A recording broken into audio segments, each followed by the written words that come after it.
नमस्कार.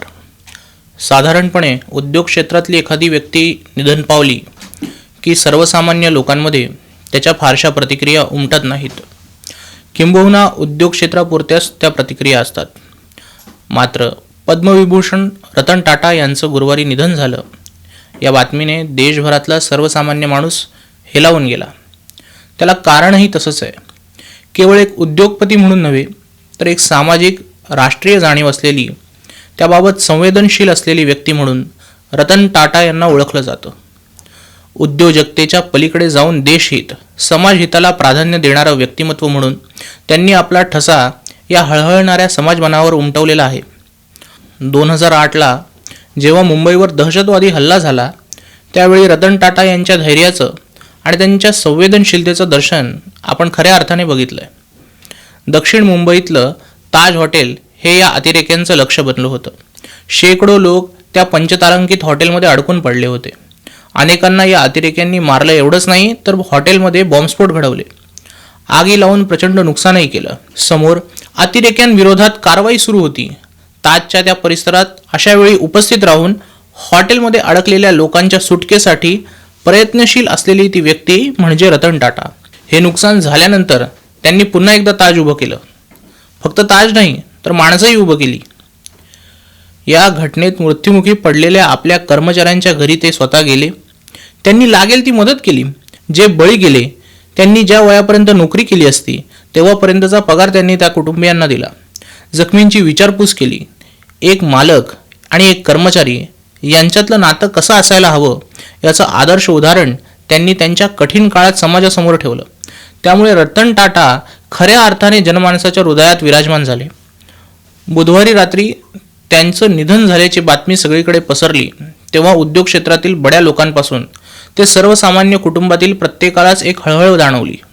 नवल टाटांच्या पोटी जन्म घेतलेल्या रतन यांनी 2 दशके टाटा उद्योग समूहावर अध्यक्ष म्हणून काम केलं. या काळात टाटा उद्योग समूह देशातच नव्हे तर परदेशातही विस्तारला पाहिजे यासाठी त्यांनी तळमळीने काम केलं. त्यासाठी टेटली, जगवार, लँड रोवर या परदेशातील कंपन्या टाटा उद्योग समूहाने विकत घेतल्या. परदेशातही टाटा उद्योग समूहाचा विस्तार व्हावा, अधिक मोठी झेप घेता यावी हा त्यामागील उद्देश होता आणि त्यांचा हा अंदाजही खरा ठरला. आज टाटांचं साम्राज्य इस्रायल, इराण, ब्रिटनपासून अमेरिकेपर्यंत पसरलेलं आहे. जवळपास 100 देशात टाटांनी भारतीय उद्योग शक्तीची पाळंमुळं रुजवली आहेत. असं कोणतंही क्षेत्र नाही ज्यात त्यांनी गुंतवणूक केलेली नाही. चहा ते मोबाईल असे ते सर्वव्यापी आहेत. इस्रायलमध्ये टाटा टेक सेक्टरमध्ये, इराणमध्ये पोलाद क्षेत्रात, तर दक्षिण कोरियात टाटा ट्रकचा व्यवसाय बहरला आहे. दागिने, घड्याळं, महिलांची सौंदर्य प्रसाधनांची उत्पादनं या क्षेत्रातही त्यांनी आपला अमीट असा छाप उमटवला आहे. भारतातल्या सर्वसामान्य कुटुंबालाही कार विकत घेता यावी ही त्यांची इच्छा होती. त्यातूनच नॅनो कारचा जन्म झाला. अवघ्या 1 लाखात त्यांनी सर्वसामान्य माणसाला कार उपलब्ध करून दिली. एवढंच नाही तर ते स्वतः आपल्या या आवडत्या कारमधून अनेक वेळा प्रवास करत असत. टाटांनी हे जे उद्योगाचं साम्राज्य उभं केलं त्यामागे मोठे कष्ट आहेत.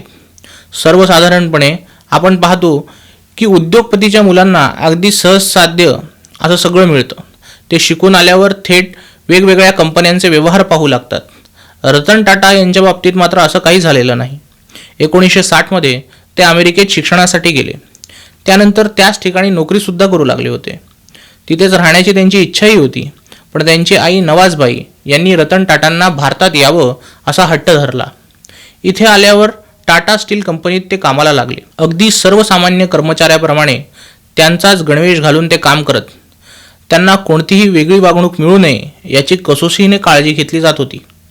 आपण ज्या कंपनीची जबाबदारी भविष्यात सांभाळणार आहोत त्यात काम कसं चालतं, कर्मचारी कसे राबतात याचा अनुभव घेणं हाच त्यामागचा उद्देश होता.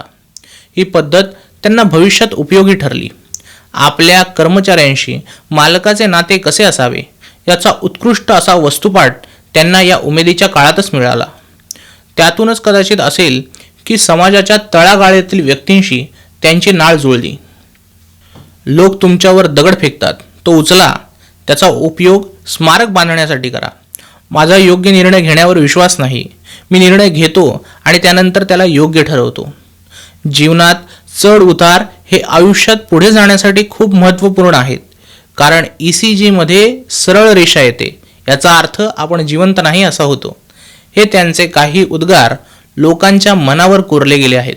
55 वर्षाचा अंतर असतानाही शांतनू नायडू याच्याशी असलेलं त्यांचं मित्रत्वाचं नातं हा चर्चेचा विषय बनला होता. केवळ उद्योग क्षेत्रातली बडी व्यक्तिमत्वच आपले मित्र नाहीत, तर सर्वसामान्य माणूसही आपला मित्र आहे हेच या मैत्रीतून दिसून आलं. जनमानसावर त्यांच्या या स्वभावाचा प्रचंड असा प्रभाव होता. एका अर्थाने आपल्या कृतीतून, वागण्यातून, बोलण्यातून त्यांनी एक स्वतःची वेगळीच प्रतिमा तयार करून घेतली, ज्यातून लोकांना कायम प्रेरणा मिळत राहिली. रतन टाटा हे मध्यंतरी मनसे प्रमुख राज ठाकरे यांच्या घरी गेले होते. शिवाजी पार्क येथील घरी गेल्यानंतर तिथे राज ठाकरे म्हणाले होते की तुमच्यात आणि माझ्यात एक साम्य आहे, ते म्हणजे आपण दोघेही श्वानप्रेमी आहोत. टाटांचं श्वानप्रेम सर्वश्रुत आहे. भटक्या कुत्र्यांबाबत त्यांना विशेष महत्त्व वाटत असे.